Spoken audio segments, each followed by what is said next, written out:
আলহামদুলিল্লাহি রাব্বিল আলামিন। এক ভাই জিজ্ঞাসা করেছেন যে গণতন্ত্র আব্রাহাম লিঙ্কন ইহুদিস আমেরিকার বিগত রাষ্ট্রপতি তৈরি করা, তো আমরা ওই গণতন্ত্র ইসলামিক গণতন্ত্র নেই, যেমন ইসলামিক মদ নেই, কথা বুঝছেন না, ইসলামিক জুয়া নেই, বোঝা গেছে?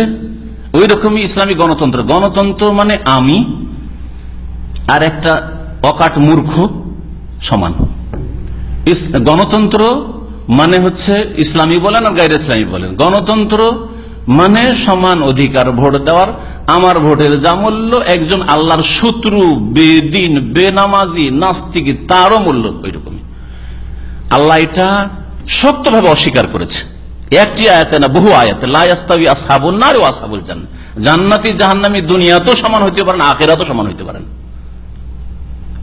তারপর সংখ্যা গরিষ্ঠতা থাকলেই হয়ে গেল, সিদ্ধান্ত হয়ে গেল।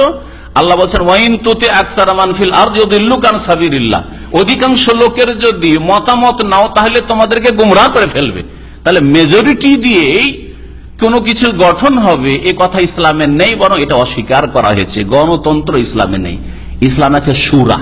সুরা মানে আমাদের মধ্যে যোগ্য লোক 10 জন বাছাই করবে, 200 লোক 100 লোকের মধ্যে আমরা ধরেন 10 জন লোক যোগ্য বাছাই করলাম, যাদের কাছে কোরআন এবং হাদিসের জ্ঞান আছে, ইসলাম সম্পর্কে জ্ঞান আছে, আমল তাকওয়া পরহেজগারি আছে, 5 ওয়াক্ত নামাজের হেফাজত আছে, ফজরও পড়ে, মিথ্যা কথা বলে না, বেঈমানি খেয়ানত করবে না সাধারণত, এইরকম যোগ্য লোকদেরকে আমরা বাছাই করবো 10 জন, 100 জন থেকে 10 জন। আবার 10 জনের মধ্যে এখন 10 জনকে বলবো যে তোমরা তো মাশাআল্লাহ সবাই যোগ্য, কিন্তু তোমাদের মধ্যে একজনকে আমরা খলিফা করব, দেশের এই গুরু দায়িত্ব দেব, সে কে হইতে পারে, তাদের মতামত নেব। এটা হচ্ছে সুরা। আর সবাই নারী পুরুষ সৎ অসৎ কাফের মুসলিম বেদিন বেমান আল্লাহর বান্দা শয়তানের বান্দা সকলে সমান, এটা হচ্ছে গণতন্ত্র। ইসলামী গণতন্ত্র নেই। এই গণতন্ত্রকে সারা জীবন মওদুদী সাহেব, আল্লাহ মাফ করেন, মওদুদী সাহেব কুফরি বলতে গিয়ে শেষখানে সেই কুফরিতে ঢুকে পড়বেন। এইভাবে কি আর মাসলা পরিবর্তন হয় নাকি? হ্যাঁ, এইভাবে পরিবর্তন একেবারে কুফরি থেকে ইসলামে চলে আসবে। একটা জিনিস কুফরি ছিল কালকে আর আজকে সেটা ইসলাম হয়ে যাবে, একেবারে ডাহা মিথ্যা কথা। সুতরাং মানুষ ভুল করতে পারে, আল্লাহ পাক তার ভুল মাফ করুক, এটাই আল্লাহর কাছে আশা করি। আমাদের অন্তরে কারো সম্পর্কে সংকীর্ণতা নেই, আল্লাহ পাক সকল মুসলিমকে মাফ করুক, আল্লাহ পাক ক্ষমা করে দেন। কিন্তু এইসব গুমরাহিতে মানুষকে লিপ্ত করবেন না। ইসলামী গণতন্ত্র বলে কিছু নেই।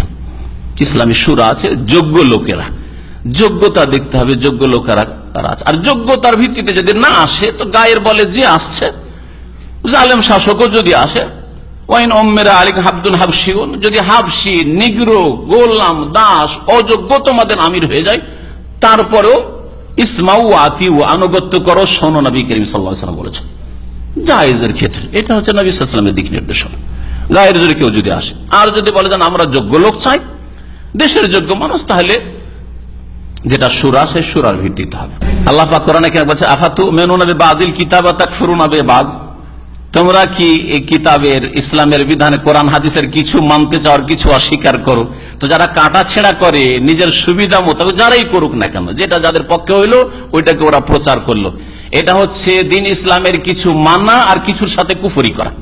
আফাতুমিনুনা বিবাযিল কিতাব ওয়া তাকফুরুনা বিবায, আর যারা এই চরিত্র রাখে, নিজের স্বার্থের কথাগুলি শুধু পেশ করবে আর যেগুলো তাদের উল্টো হয় সেগুলি পেশ করবে না, যে কোনো দলেরই হোক, তাদের সম্পর্কে আল্লাহ বলছেন ফামা জাযাউ মান ইয়াফআলু যালিকা মিনকুম ইল্লা খিজয়ুন ফিল হায়াতিদ দুনিয়া ওয়া ইয়াউমাল কিয়ামাতি ইউরাদ্দুনা ইলা আশাদ্দিল আযাব। তাদের শাস্তি হচ্ছে একমাত্র যে দুনিয়াতে আল্লাহ লাঞ্ছিত অপদস্থ করবেন আর আখিরাতে কঠোর শাস্তির দিকে আল্লাহ ঠেলে দেবেন।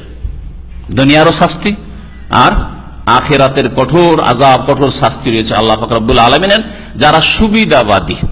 আর আমি যেমন বললাম যে আলহামদুলিল্লাহ আমি কোরআন সুন্নাহর দলের সাথে আছি।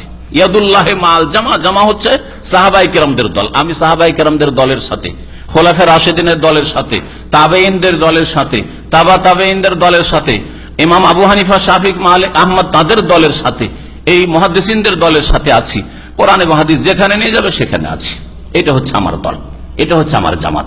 এই জামাত ছাড়া আর অন্য কোন জামাত বুঝি না।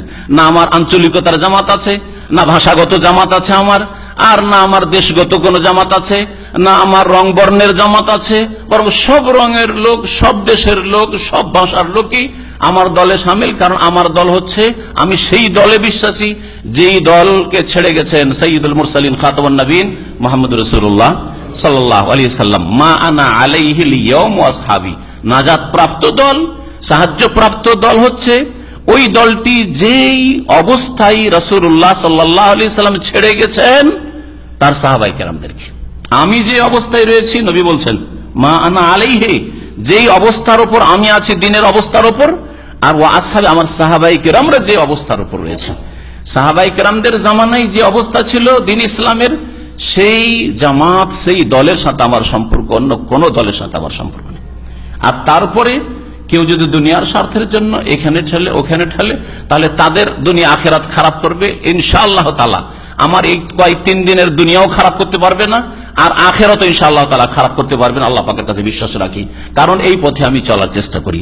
আমার দিনী ভাই সে ইউরোপে থাকো, আমেরিকায় থাকো, আর জাপানে থাকো, আমার দিনী ভাই যদি সাহাবায়ে কেরামদের দলের সাথে থাকে, আর আমার পাশের বাড়ির লোক যদি হয় আর রাসূলুল্লাহ সাল্লাল্লাহু আলাইহি ওয়াসাল্লামের দল থেকে ছটকে গিয়ে থাকে, পাপে ডুবে থাকে, শিরক বিদআতে ডুবে থাকে, তাহলে সে আমার আত্মীয় না, আর সে আমার জামাতের লোক না।